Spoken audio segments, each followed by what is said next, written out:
under the sea, under the sea. האלמוגים היפים האלה גדלו באיי סיישל, באינדונזיה או בפיליפינים, אבל עכשיו יש להם בית חדש, האקווריום בחממה במזכרת בתיה. לוקחים אלמוג גדול, ואנחנו למעשה קוצרים אותו, וממנו אנחנו מכינים מושבות חדשות של אלמוגים, שאותם אנחנו משווקים בעולם.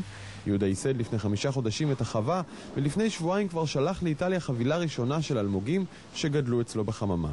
ענף יצוא ישראלי חדש. זה אלמוג שהוא בערך בין משהו כמו חודשיים. התהליך שהתחלנו איתו זה היה בערך מסנטימטר. כשהוא יגיע לגודל של 8 עד 10 סנטימטר, הוא למעשה יהיה מוכן לשיווק. זה למשל אלמוג שיש לו המון ביקוש. הביקוש שלו, מכיוון שיש לו צבעים מאוד מיוחדים, הוא מאוד עדין, מאוד קשה לגדל אותו. שוניות האלמוגים בעולם נפגעות מזיהום, משינוי אקלים וכמובן מגניבה ומהרס.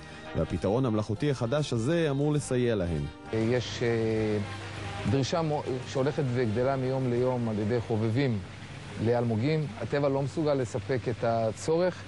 אנחנו למעשה מורידים את החשק במרכאות לאנשים, לחובבים, ללכת ולקחת אלמוגים מהטבע. המחיר של אלמוג מהחממה עומד על כ-70 עד 80 שקלים, וזה למרות שהאלמוגים הם יצורים די מפונקים שלא מוכנים לגדול בכל מצב. צריך קודם כל מים מלוחים, אקווריום של מים מלוחים. צריך לדאוג שה-pH והטמפרטורה ותאורה תהיה נכונה ומתאימה לכל סוג וסוג של אלמוג. אבל התוצאה שווה את המאמץ. החווה של יהודה היא רק הראשונה, וכנראה שזה גם ביזנס לא רע בכלל. אנחנו לא חושבים שאנחנו נוכל להשתלט על כל השוק או לתפוס את כל השוק, אבל בהחלט מדובר על